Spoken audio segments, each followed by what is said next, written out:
За окном среда, 12 августа 2026 года в Башкортостане, 9 часов утра в Берлине, 6 утра. И на канале «Аспекты Башкортостан» стартует очередной информационно-аналитический выпуск программы «Аспекты Республики». Я рад приветствовать всю нашу аудиторию, всех наших подписчиков и тех, кто заходит к нам на огонек впервые и делает это, может быть, с недавнего времени. Таких у нас тоже достаточно. Всем рад, всех приветствую, дорогие друзья. Здесь стараются следовать здравому смыслу и анализировать события в Республике Башкортостан, крупнейшем национальном территориальном образовании на сегодняшний день в составе Российской Федерации. Вот. Ну и не только внутри Башкортостана, за его пределами нас также все интересует. В этом вы помогаете нам, дорогие друзья, с помощью чата трансляции. Вот уже сейчас сообщения стали поступать. За это вам большое спасибо. Привет Руслану, Алене, также Гузель. И, кстати, Алена сообщает, что днем в Уфе до плюс 24, а сейчас плюс 17. Знаете ли, самая комфортная погода для жизни и работы.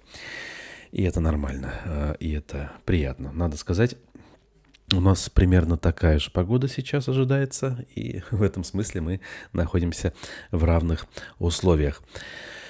Ну что ж, у нас есть о чем поговорить. Давайте я озвучу новости за день вчерашний. Ну а дальше перейдем к традиционной повестке, которая обычно у нас заготовлена заранее.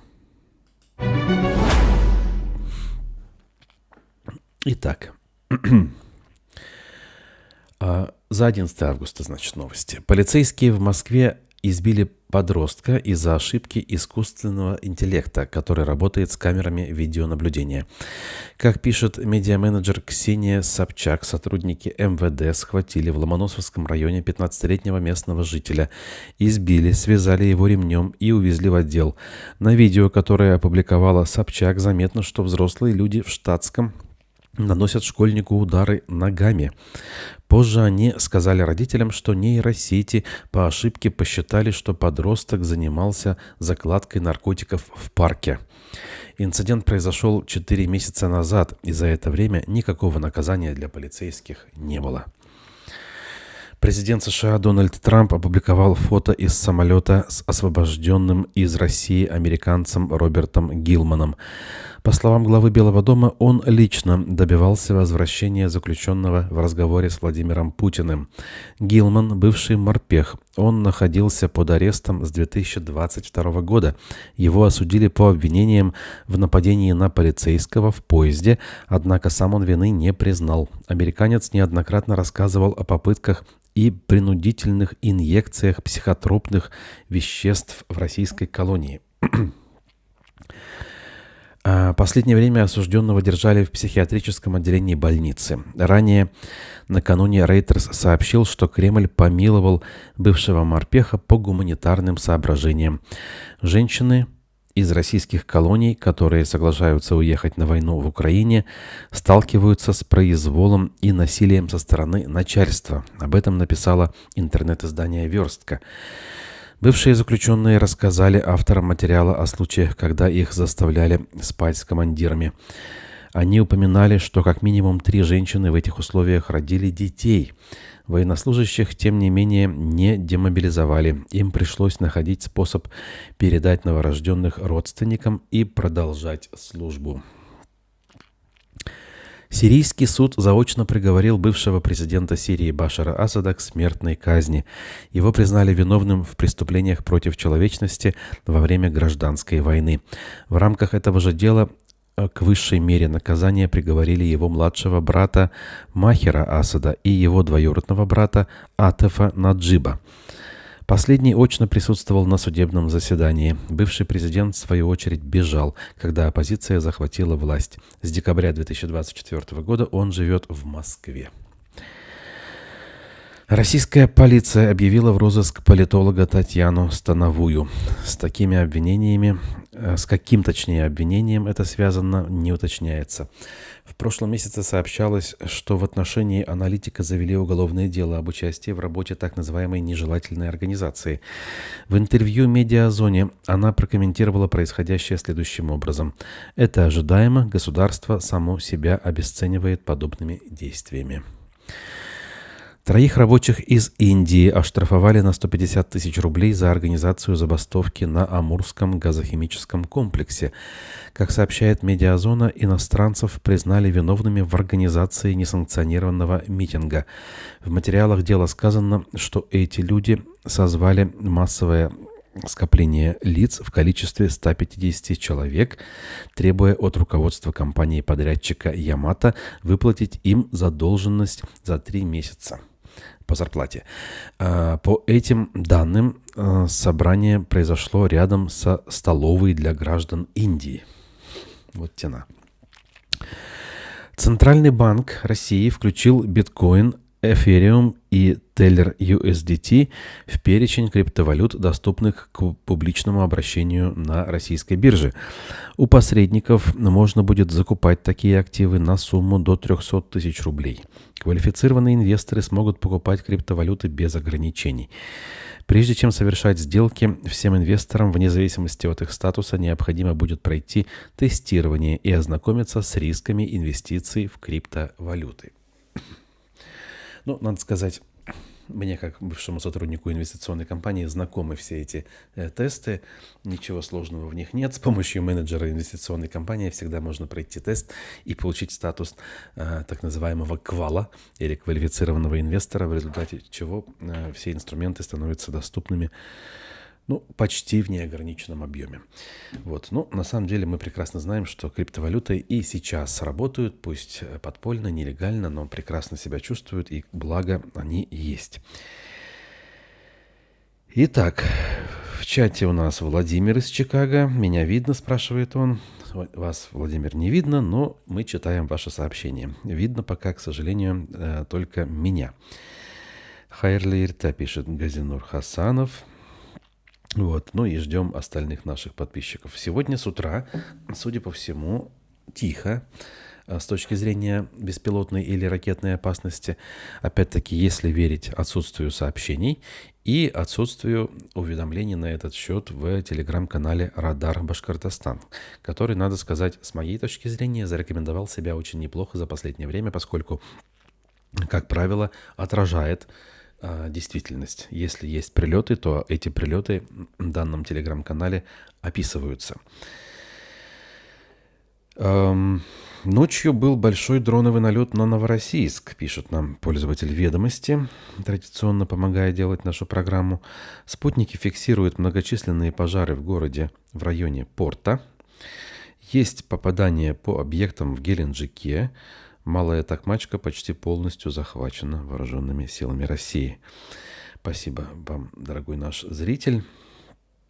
Когда говорят про Новороссийск и порт, я тут же вспоминаю свое детство, наверное, все-таки. В 12-летнем возрасте, в 1994 году, отдыхал в одном из пионер-лагерей Анапы, и нас возили на экскурсию в Новороссийск, в частности, именно в район порта, на так называемую Малую Землю, рядом, где, служил в свое время Леонид Ильич Брежнев. Не знаю, почему эти воспоминания сейчас нахлынули, но как-то бывает.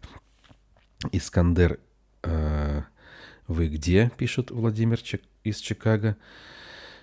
Искандер в Нью-Йорке, но сегодня его нет в эфире, сегодня я один, Руслан из Берлина. Так что ничего тут странного и нового. Искандер выходит примерно 2 раза в неделю по определенному графику, поэтому не теряйте, я думаю, что завтра мы встретимся в полном составе.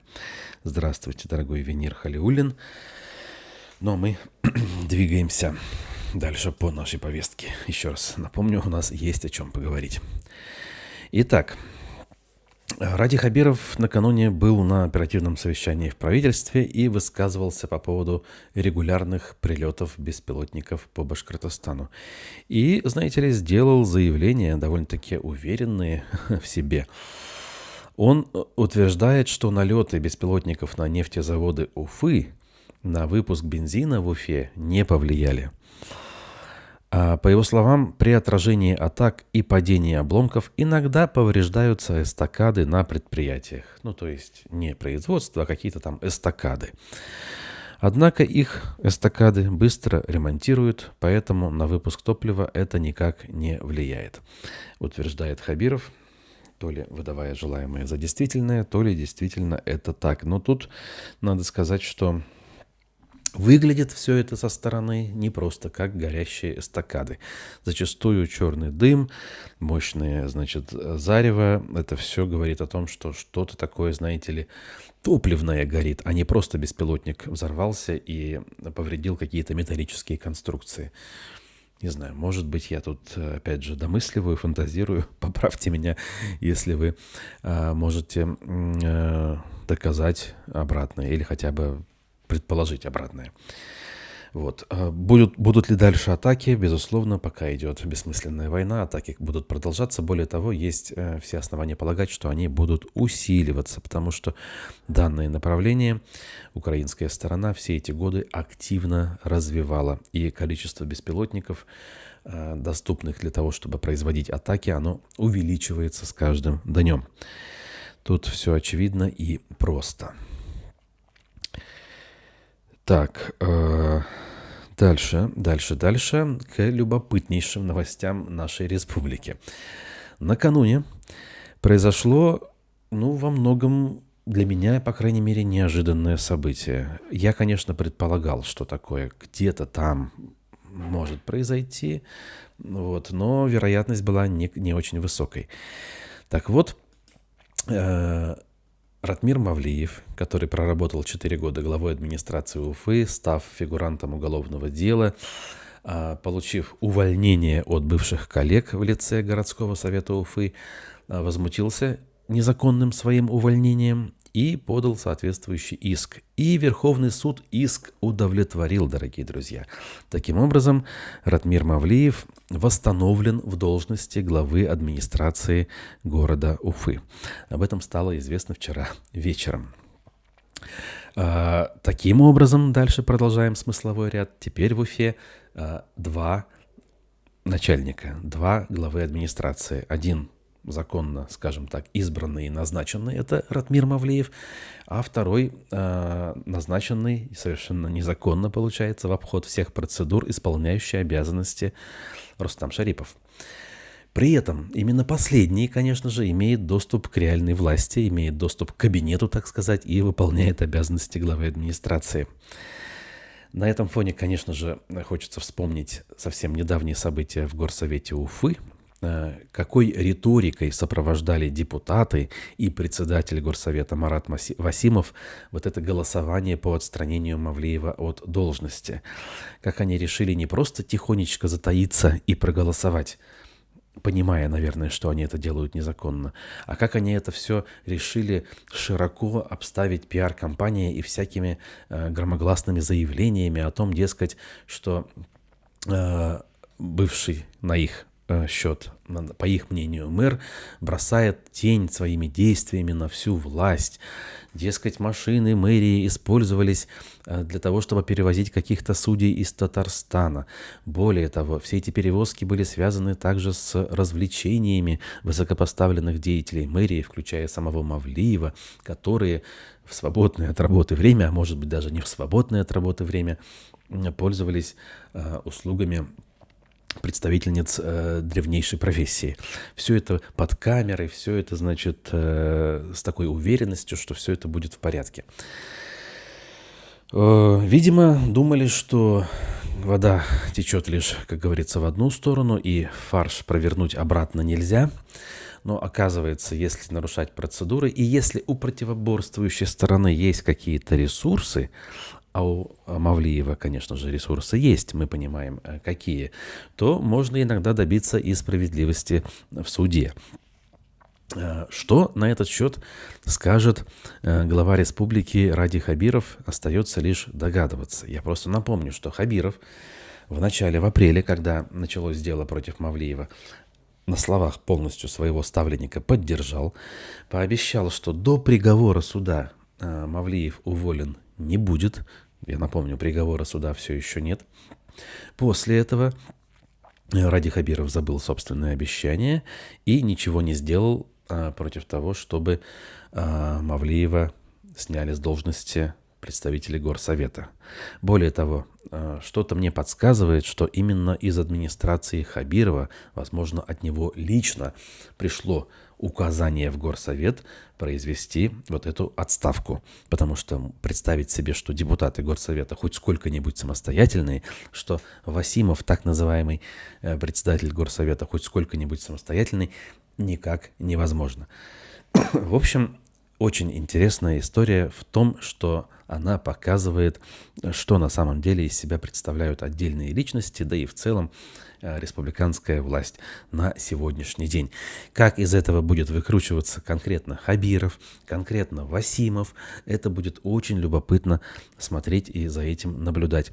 Как говорится, запасаемся попкорном. У меня нет оснований полагать, что, например, Ратмир Мавлиев действительно решил, скажем так, воспользоваться своим правом и вернуться в кресло главы администрации Уфы. Понятно, что в нынешних реалиях это невозможно. Можно, конечно, вернуться, окей, но работать не получится. Но щелкнуть по носу своих оппонентов – это, конечно же, святое дело, и ему это удалось в данном случае как нельзя красиво. Скорее всего, конечно, решение будет и обжаловаться, и что-то еще. Но, возможно, теперь процедура так называемого увольнения Мавлиева будет повторно проведена в Горсовете, теперь уже с соблюдением нужных процедур, с уведомлением самого гражданина и приглашением его на это мероприятие. Все это возможно, нам это скоро будет возможно наблюдать. Простите за многократное использование слова «возможно».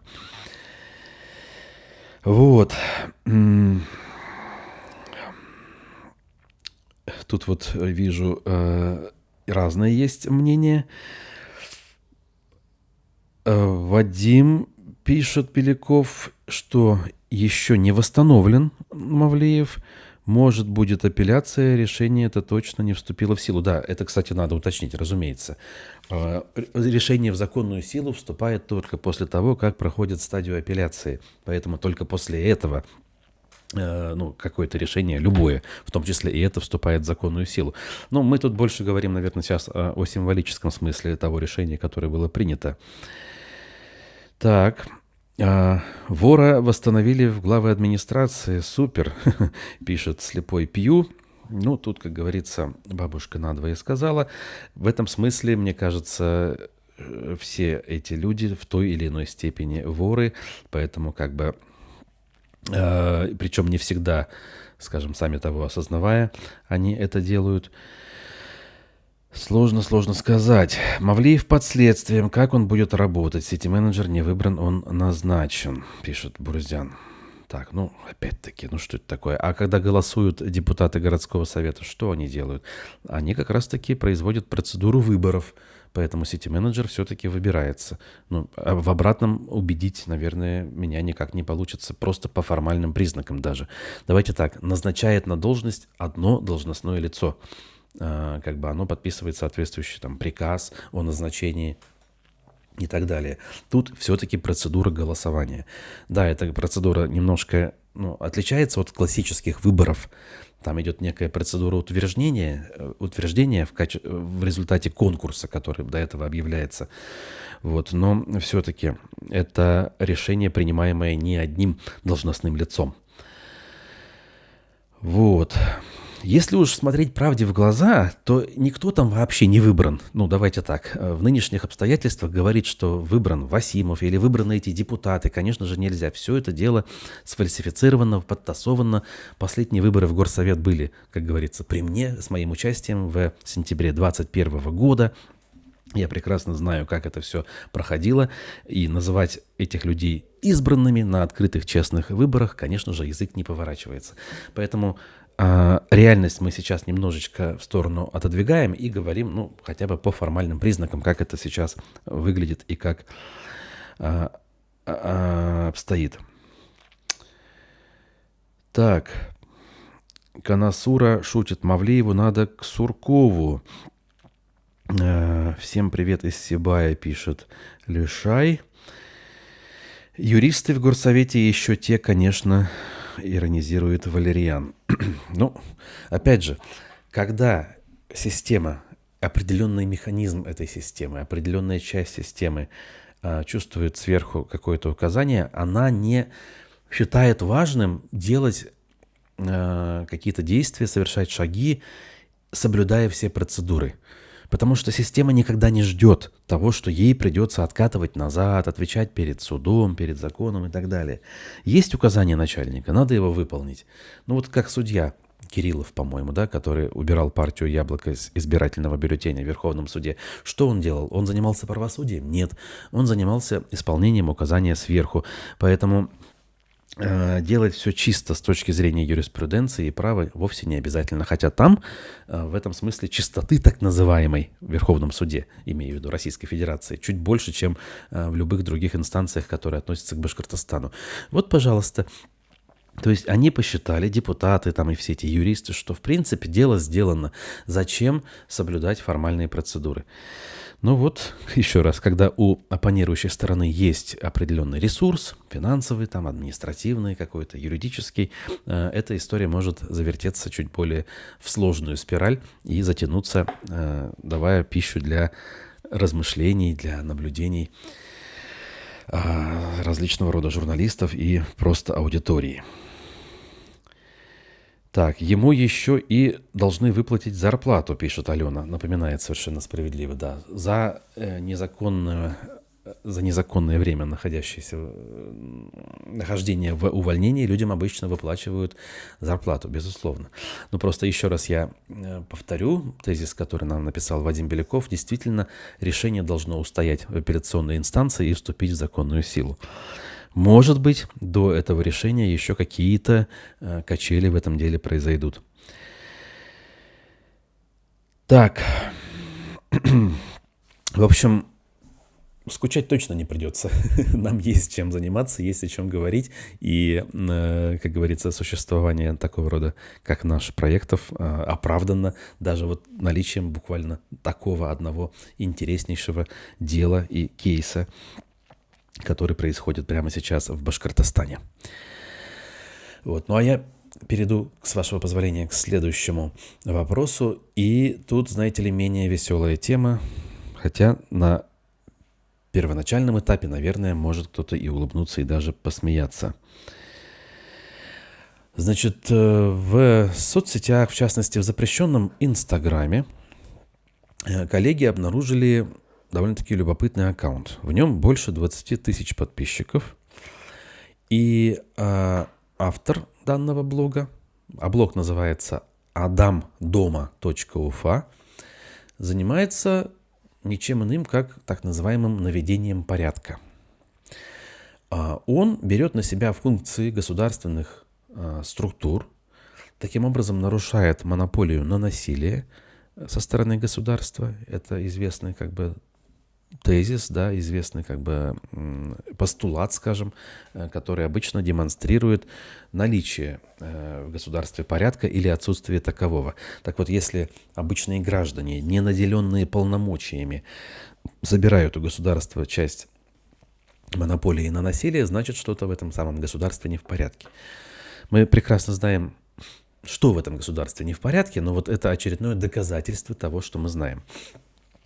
Так вот, этот Адам дома Уфа ходит по разного рода торговым объектам и, ну, если называть вещи своими именами, кошмарит бизнес.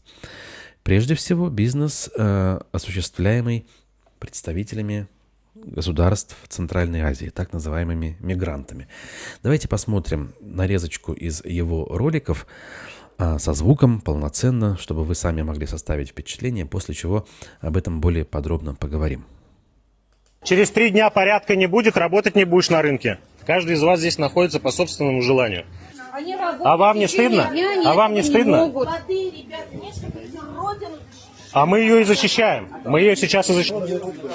Я ничего лишнего не запрещаю. Не надо, пожалуйста, мне... Чуть спокойнее тон, Я тоже пожалуйста. нормально Чуть разговариваю. спокойнее. Я нормально разговариваю. Нет, ненормально ты Вы разговариваешь. провоцируете, Успокойся. ладно, разговор. Давай это Человек все, до внимательно свидания. разговаривает. Я говорил, третий сорт, посмотрите. Ну, конкретно вот отрава, то есть это бизнес. Они должны его выкинуть, но им настолько жалко, они хоть копейку, ну, заберут с нашего здоровья. Смотри, ударю по нему. Да. Ох. Провели очередной рейд против незаконной уличной торговли совместно с ребятами из русской общины. Товар оставим, должны по закону изъять, оставить у вас на хранении, приедет Роспотребнадзор, и все у вас вот это проверит. Как хотите торгуйте, главное, чтобы были соблюдены законы Российской Федерации. Самая хорошая вечерина у меня вот в городе. Согласен? У вас вот просрочен товар на год. На год. Переводы принимаете, да? Нет. Ну вот смотрите, на первый взгляд, вроде бы благое дело, да? Человек наводит порядок, борется за безопасность жителей, за их жизнь и здоровье. С другой стороны, вообще какое право имеет этот человек данным мероприятием, скажем так, заниматься? Он упоминает в своих выступлениях, что ему помогают молодчики из русской общины. Опять-таки, еще одна весьма любопытная организация, которая своим существованием буквально вызывает огромное количество вопросов у людей, думающих, особенно в таких республиках, как Башкортостан. То есть эти люди, не имея на то никаких полномочий, вооружаются, значит, камерой телефона, идут и буквально строят в шеренгу, под струночку предпринимателей, которые снабжают жителей продуктами. Да, может быть, не всегда свежими, да, некоторые продукты, как мы здесь видели, бывают даже испорченные, но по большому-то счету, а в чем проблема? Вообще я не видел никогда проблемы в том, чтобы торговать в этом смысле как угодно и где угодно. Ну, разве покупатель сам не соображает, где лучше купить, а где не надо покупать? Что лучше купить, а что не надо покупать?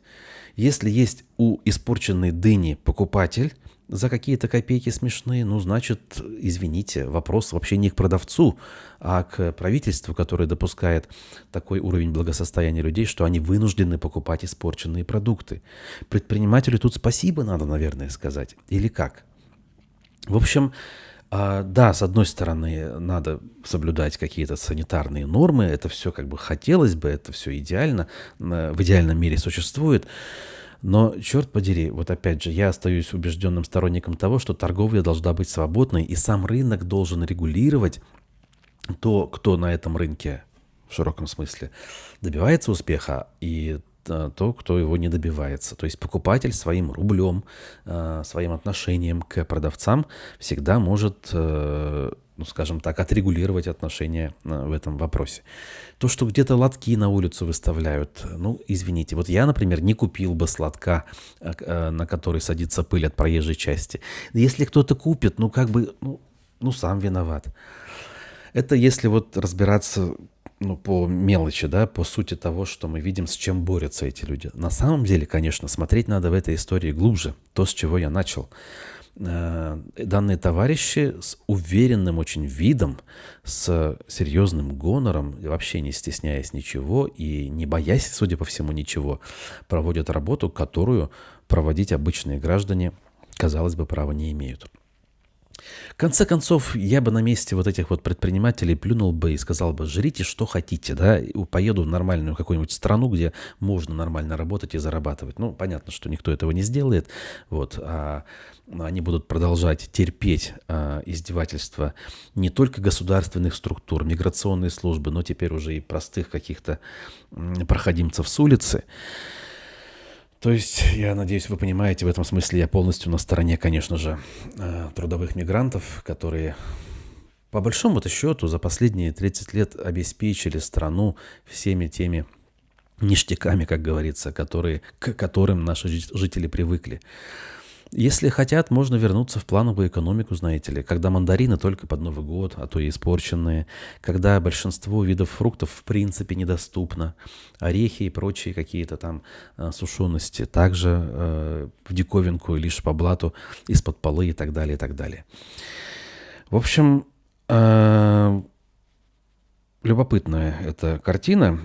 Надо понимать, что дальше, мне кажется, вот эти люди, не получившие по зубам за самоуправства будут претендовать на более серьезные, скажем так, шаги в отношении так называемого наведения порядка. Сегодня они кошмарят представителей Центральной Азии, завтра они заявятся в другие места, к другим людям, и поскольку чувствуют свою безнаказанность, по сути, они являются безнаказанными, смогут диктовать свои правила там, где еще сегодня кажется, что им вход закрыт. Это так работает. Еще одну цитату из Екатерины Шульмана использую. «Зло неконтейнируемо», да, то есть если со злом не бороться, если его не пресечь, то оно дальше расширяет зону своего влияния. Так, это просто бандиты. Почему строятся, они звонят в полицию, пишет Валериан по поводу предпринимателей. Ну а что, они запуганные, они прекрасно знают, на чьей стороне полиция, куда им звонить. Им, в общем-то, кроме как на себя, рассчитывать не на кого, поэтому, конечно же, они никуда не звонят. Так, не совсем прав Руслан. Почему Журавлева выдвинули не в Оренбурге, Самаре и Екатеринбурге, а у нас? Потому что население у нас такое, наверное. Не зря Мифтахеддин Акмулла говорил про просвещение. Ну, тут вы очень на серьезные выводы претендуете. Хотя можно рассуждать, на самом деле, почему Журавлева подсунули именно нам. Но это тема другая, от которой мы уже немножко отошли. По поводу того, о чем мы говорим. Даже если у них есть просрочка, то это должен решать Роспотребнадзор, а не всякие гопники, которые кошмарят людей, которые себе на жизнь зарабатывают. Вот абсолютно, об этом же речь. Значит, вы сами слышите себя, что вы городите. Да, я абсолютно всегда слышу, что я говорю, потому что я всегда говорю то, что думаю и чувствую. Так, в цивилизованных страну таких грязнуль не пустят. Ну, о чем вы говорите? Ну, давайте так. Вот я пример приведу. Вот Германия, да, то есть тут давным-давно все эти стандарты, правила торговли налажены, как говорится. Да, и в супермаркеты здесь, когда заходишь, ты понимаешь, что этому супермаркету может быть лет 50-60, и он в таком виде, вот в каком есть, он работает все эти десятилетия, а то и больше. Но при этом прекрасно существует уличная торговля, в которую, как мне видится, вообще никто не лезет. Если людям нравится, а людям, видимо, нравится, то их спрос удовлетворяют. Тут, например, любят торговать одеждой с лотка. Вот как у нас было на Сипайловском рынке, знаете ли, раньше. С картонкой, где можно примерить вещи. Так вот, в разных районах Берлина, например, да, немецкой столицы, вот эти вот, ну, то ли стихийные, то ли полустихийные, значит, как это называется, мини-рынки, они постоянно стоят. Там какая-то одежда, там какие-то бабульки ходят, покупают. Им нравится, бабулькам, я имею в виду такой формат торговли, и этот формат им предложен. Также все вот эти вот ящики с фруктами, травами, зеленью и прочее везде есть. Я туда даже не подхожу, потому что мне этот формат неудобен и неинтересен. В том числе, возможно, по соображениям безопасности. Я иду в супермаркет и беру по привычной схеме. Ну, кто-то берет здесь. Ну и флаг ему в руки пусть берет. Я абсолютно убежден, что есть другие, скажем так, проблемы в стране. Понимаешь, если ты, данный Адам или кто он там, имеешь желание, да, наводить порядок, улучшать жизнь вокруг, ну, займись чиновниками, в конце концов, да, займись дорогами. Ну, то есть, обрати свое внимание на тех, ну, скажем так, кто сильнее, и с кем бороться надо будет, используя определенные реальные инструменты. А тут нападают на слабых, незащищенных, беззащитных, я бы сказал, и бесправных людей, которые, вопреки всему, обеспечивают наш народ свежей, зачастую, и разнообразной продукцией растительного происхождения. Эти гопники прекрасно понимают, что те беззащитны, и с ними можно делать все, что угодно, таким образом зарабатывая подписчиков в Инстаграме, политические очки, там что угодно, а может быть реальные деньги даже. За это им кто-то платит. Черт его знает. Ну, в общем, если эта история закончится на уровне вот этих вот торговцев, то вроде бы и не страшно даже. Но мы же понимаем, что это будет дальше трансформироваться в куда более изощренную форму, когда они будут кошмарить уже обычных рядовых, скажем, местных граждан. Так. У нас никогда не любили узбеков, таджиков. Народ радуется, что тех прессуют, Бабовна пишет. Ну, а тут мы уже выходим на ключевые, да, позиции о том, насколько у нас межнациональная нетерпимость и чувство превосходства распространено среди людей, в том числе, к сожалению, среди представителей наших коренных наций, башкортов и татар, которые переняли это от государствообразующей нации в широком смысле этого слова. Так. Алена пишет. Я вот из-за них переживаю. За наш воскресный блошиный рынок в Сипайлово. Могут разогнать, а там многие люди находят нужные им вещи. Я там тоже покупаю, например, пластинки, кассеты и так далее. Правда, это есть? Это супер, если это есть. Но данные молодчики, конечно же, могут разогнать. А вы ходите на рынок в Берлине, и как там с санитарией? Там же порядок и чистота, наверное, немцы же педанты. Ничего подобного, я говорю, есть на каждого потребителя, как говорится, свой рынок со своей там чистотой, в кавычках, и санитарией или антисанитарией. Огромное количество тех же мигрантов, которые, ну, скажем, работают так, как им позволяют работать их потребители. Я не хожу на такие рынки. Но взять любой турецкий магазин с фруктами, это всегда огромное количество ящиков, которые выставлены на улицу, на тротуар, прямо вдоль проезжей части, чтобы, проезжая на машине, люди видели это все. Но вот я это вижу и не покупаю, потому что я действительно по этой же логике считаю, что фрукты не должны лежать под открытым небом. Ну так и не покупайте, все кому-то так же, как говорится, кажется. А зачем мешать? Ну, даже в голову не пришло бы у меня вот подумать о том, что эти турки в конец офигели, и надо бы с ними что-то сделать, как-то их привлечь к ответу. Попробовали бы эти молодчики турков тут к ответу привлечь. Ага, это отдельная история. В общем, узбеки и таджики продают по низкой цене, пишет Айгуль. Они еще нормальные, афганцы скоро придут к нам. Во-во. И вообще не сможете разговаривать, как говорится, да?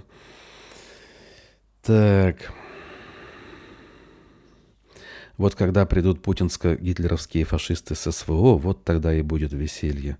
В кавычках, видимо, веселье, да, пишет Слепой Пью. Начнут наводить порядки по своему разумению на каждом шагу. Конечно. Это так, и тут нет никаких сомнений. В общем, видите, тема, казалось бы, простая такая, но приближенная буквально к каждому человеку, и поэтому вызывает действительно поток эмоций. За порядок бороться надо. Надо, конечно же, стараться, чтобы было чище, чем есть, безопаснее, чем есть. Но опять-таки я считаю, что этим должны заниматься, ну, скажем, соответствующие структуры. Граждане могут на это лишь обращать внимание. А если это делают какие-то граждане буквально уже на профессиональной, в кавычках, основе, и им за это ничего не прилетает, то это вызывает дополнительные вопросы. А кто вы такие граждане и какая у вас крыша? Так. Турция владеет Босфором. Интересно, зачем России Крым? Это вы настолько правы, пишете, механик, да? Но это уже все-таки другая тема. А я, с вашего позволения, дальше двигаюсь и к тревожным, скажем, сообщениям. Очередное сообщение из соседней области. Жителя Самары приговорили к 15 годам заключения по делу о поджоге релейного шкафа и станции мобильной связи. 15 лет, еще раз, за то, что человек принес ущерб, который тут даже описывается. 185 тысяч рублей. То есть несчастные копейки, которые человек мог бы выплатить, и, наверное, даже выплатит со временем, ну, за короткий срок. Мы еще не видели ни разу, ни одного случая, чтобы вот эти так называемые террористические акты привели к реальному ущербу, многомиллионному ущербу. И уж тем более к тому, чтобы кто-то в результате этих действий пострадал, погиб или хотя бы получил какие-то повреждения. Ни разу ничего такого не было. Но вот этих вот поджигателей судят по всей строгости, объявляя их буквально диверсантами, террористами, экстремистами и кем угодно. Лица этих людей зачастую мы не видим, мы не понимаем, о ком идет речь и при каких обстоятельствах все случилось. Силовики декларируют, что люди стали жертвами неких телефонных там, или телеграм-мошенников, которые за небольшое зачастую вознаграждение попросили бедолаг совершить поджог несчастного релейного шкафа. Сами признают, что человек стал жертвой мошенника, сами его отправляют на 15 лет. Тут, ну я не знаю, пожалеть человека надо, на реабилитацию отправить, может быть, подлечить где-то его ментальное здоровье, а они дают 15 лет, ставя крест на жизни этого человека. Тем самым, приобретая лычку дополнительную в собственную биографию, звезды, может быть, люди получают дополнительные денежные премии. В общем, устроились, ай, как удобно и замечательно. Поймите, каждый, любой человек в стране может оказаться жертвой вот этого произвола и оказаться без вины виноватым, причем в преступлении, которое трактуется как крайне страшное и ужасное. Хотя таковым, по сути, конечно же, не является. Этот случай, мы сейчас говорим про Самару, но, конечно же, мы помним, что и в Башкортостане таких эпизодов огромное количество, и постоянно о них новости появляются.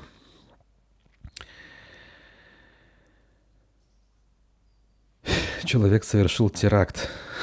Проблема не в релейном шкафу. Ну, теракт, я считаю, я в этом убежден, меня никто в этом не переубедит, это тогда, когда есть пострадавшие, ну, либо хотя бы могли бы быть. Вот, то есть еще немножечко, и вот могли бы быть серьезные пострадавшие люди, жертвы, вред здоровью и так далее. От этих несчастных шкафов и вышек сотовых станций никому не жарко, не холодно.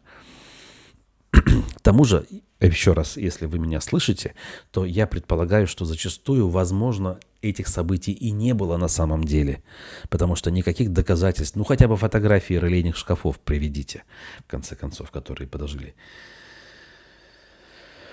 Ой. Дальше. К нашим мэрам вернемся волей-неволей. Кассационная инстанция, то есть это третья инстанция, судебная, вернула в Уфу иск компании «Башспирт» к бывшему своему гендиректору Рауфу Нугуманову. Иск на 237,5 миллионов рублей. Еще одна довольно-таки абсурдная, на мой взгляд, история. Рауф Нугуманов, я напомню, человек с биографией, был в начале нулевых годов мэром уфимской, башкирской столицы. Кстати, был неплохим мэром, хотя недолго он тогда работал. Вот. При уже Хабирове был гендиректором Башспирта, при нем Башспирт претерпевал, по крайней мере, визуально очень серьезные изменения. И вот его, там и еще нескольких человек осудили за то, что, дескать, они арендовали неоправданно дорого помещения под магазины в Уфе, в частности, на Ленина, рядом с гостиницей «Башкортостан». И, соответственно, в иске потребовали вернуть у гендиректора компании лишние деньги. Это такая бредятина. То есть ты работаешь гендиректором. Еще раз, я как бы вообще никаких, ну скажем так, особых личных симпатий к этому человеку не испытываю. Тут неважно, кто на его месте. Вот ты работаешь гендиректором, у тебя задача как бы увеличивать доход, увеличивать узнаваемость, заниматься маркетингом, ну то есть делать какие-то шаги, чтобы компания чувствовала себя неплохо. И ты в том числе в рекламных целях в центре города открываешь флагманский фирменный магазин Тантана, или как он там, Башспирт, не суть. Вкладываешь деньги там в ремонт, представляешь там свою продукцию, понимаешь, что, возможно, этот магазин в плюсе не будет, но в плюсе будут другие магазины в подворотнях, там же всегда клиентская база есть, а тут, значит, просто вот магазин, красивый такой и так далее. Ты это делаешь осознанно, потому что ты руководитель, ты берешь как бы ответственность на себя за это. Потом приходят какие-то умники со стороны, которые к компании твои отношения никакого не имеют, и говорят, ты, значит, лишние деньги потратил, верни их, пожалуйста. Потому что ты не должен был их тратить, ты должен был их экономить. Ну, вообще абсурд какой-то. Это ни в какую логику бизнес, значит, логику и предпринимательскую логику не ложится. Поэтому в данном случае... Опять же, мои сочувствия, скажем так, на стороне Нугуманова и всех тех, кто пострадал в этом ужасном деле. Так. Тут человек настаивает на теме разбирательства с релейными шкафами. Ты зачем его поджигать пошел вообще? Че в башке было в момент совершения? Преступление есть, будет наказание. Ну, в том-то и дело, что в мозгах у человека пусто, скорее всего. Ну, его надо отправить, ну, на 3 месяца, значит, за хулиганство. Ну, тупой. Ну, как можно 15 лет отправлять за это? Он выводов из этого не сделает. И другой тупой тоже выводов из этого никаких не сделает, когда к другому придут мошенники и отправят его поджигать релейный шкаф. Если они думают, что отправив одного на 15 лет, они тем самым предотвратят другие такие случаи, но нет, конечно. Другие тупые, если уж мы так говорим, да, они даже не знают о том, что кого-то уже за это осудили. И не узнают никогда, потому что новостями не интересуются. Это просто живодерство, это просто бессмысленная жестокость. И меня переубедить в этом невозможно. Вот. Так. Дальше. Еще один прелюбопытнейший факт, который описывает старания наших чиновников. Это очередная подсветка. Я думал, с этим как бы закончили, но нет. Кстати, это очередное доказательство того, что вовсе не Мавлиев этим занимался, а какие-то люди сверху, судя по всему. Так вот, для Бельского моста в Уфе, внимание, сделают новую подсветку. Она позволит заказывать поздравления. То есть все в Уфе уже так хорошо, так замечательно, с дорогами, с тротуарами, что теперь надо подсветить светодиодами яркими Бельские мосты, вот эти 3 моста, которые на южном въезде, чтобы можно было удаленно через интернет отправлять туда какие-то картинки, значит, поздравления, тексты и прочую околесицу. Когда такие новости видишь, вообще понимаешь, что, конечно, ну все, как бы, это верх безрассудства и идиотизма. Значит, договор уже заключен. Мост будет оформлен 700 светодиодных светильников, которые будут поддерживать белые и другие цветные каналы. Значит, а стоит все это удовольствие чуть более чем 100 миллионов рублей, дорогие друзья. 100 миллионов рублей просто на ветер. Совершенно без всякого смысла. Речь не о фонарях даже. Речь о светодиодной подсветке, которая, еще раз повторюсь, не имеет никакого смысла. Даже в Париже мосты такой херней не подсвечивают зачастую. На весь Париж я успел увидеть одну Эйфелеву башню, которая подсвечена, но это, извините меня, достояние всего человечества и важнейшая достопримечательность. Является ли такой достопримечательностью Уфимский Бельский мост? Остается лишь догадываться. Чиновники наши, которые день и ночь жалуются, что нет денег, уфимские в частности, заказывают за 100 миллионов рублей подсветку моста. Вот давайте придумаем характеристику этого явления, этого поступка вообще. Какими словами можно назвать тех людей, кто этим занимается? В общем, давайте за этим следить и не забывать, как говорится. Возможно, там уже даже работы начались, кстати говоря. Может быть, кто-то это видит и может отследить. Сообщите нам, если вдруг это окажется в поле вашего внимания. Очень любопытно.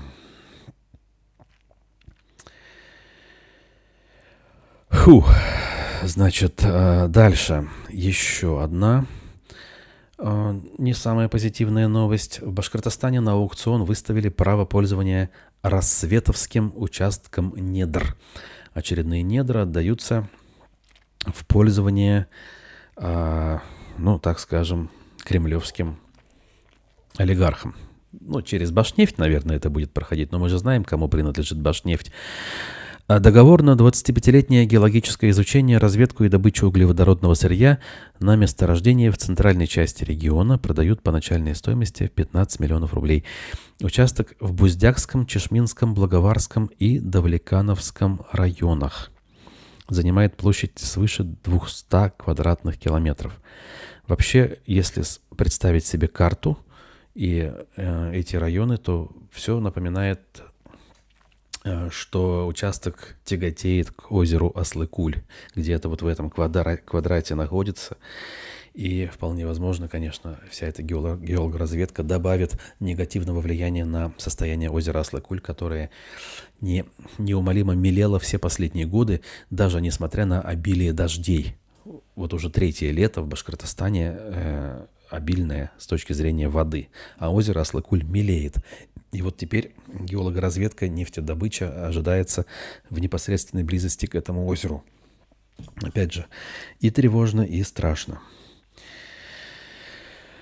Дальше. Ну, опять же, к смешным новостям, в некотором смысле смешным и печальным одновременно. Где они у нас? Правильно, в государственной пропаганде. Заголовок из Башинформа. Член Общественной палаты Башкирии возглавил армию Суворова. Тут, глядишь, человек недалекого ума взглянет и поверит. Ура, скажет он, возродили армию Суворова. И ее какой-то член Общественной палаты возглавил. На самом деле все, конечно, менее весело. Все гораздо более тупо и смешно. Устроили очередную реконструкцию боевых действий. Вы, как вы видите на экране, ряженые, значит, в обмундировании образца начала 19 века. Устроили, видимо, какие-то вот такие вот показушные стрелялки. Знаете, до полномасштабного вторжения все это казалось хихоньками да хахоньками, весело, прикольно. Может быть, где-то там в глубине души я бы и сам даже не отказался в этом участвовать, если бы мне тогда предложили. Теперь я понимаю, конечно, что дореконструировались, как говорится. Одного реконструктора, прости господи, мы прекрасно знаем, был нормальным, достойным человеком, а стал фашистом. Я имею в виду журналиста Рамиля Рахматова, который дважды отправлялся в зону боевых действий. Уж не последствия ли это того, что в юности он занимался тем, что участвовал в такого рода реконструкциях? Не знаю. Могу лишь предположить, это оценочное суждение. Но те, кто отправляются на войну по идеологическим соображениям, безусловно, идентифицируют со мной как фашисты. Подавляющее большинство тех, кто идут туда за деньгами, это люди, опять же, недалекого ума, с ними все понятно. Как говорится, что с них возьмешь. Но тут случай особый. Вот. Таким образом, совершили вот эту очередную реконструкцию, посмешили, как говорится, народ. В данном случае речь про Рамиля Рахимова, историка, который раньше неоднократно был гостем нашей студии и, надо сказать, производил в целом благоприятное впечатление. Но, как говорится, времена все изменили. Тем временем тот же Башинформ сообщает о том, что у людей срываются туристические путевки в результате, видимо, всяких разных событий, включая временное закрытие аэропорта, но не только. Авиакомпания внезапно отменила рейс из Уфы в Грузию, пишет Башинформ. Речь про авиакомпанию «Азимут», которая выполняет рейсы из Уфы в Батуми. Рейсы привычные, люди пользуются, радуются, и, в общем-то, все неплохо.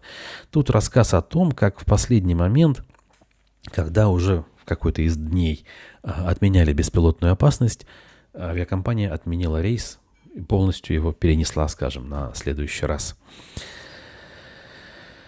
Кстати, молодцы. К утру опомнились. Накануне они тут фотографию приводили, дескать, самого события. Настолько неграмотная фотография. На ней находился широкофюзеляжный лайнер, который ничего общего с сухим суперджетом не имеет. И ничего общего с авиакомпанией «Азимут» не имеет. Видимо, кто-то указал на ошибку, и они исправили. Я хотел обратить внимание именно на этот фактор. О том, какие профессионалы в кавычках у нас работают зачастую и промывают мозги гражданам в средствах массовой информации. Ильгиз пишет: сегодня много зрителей. Ценю всех, даже тех, кто, возможно, не разделяет все то, что мы говорим и слышим, потому что здесь действительно стараются говорить, казалось бы, непривычные вещи для некоторых людей.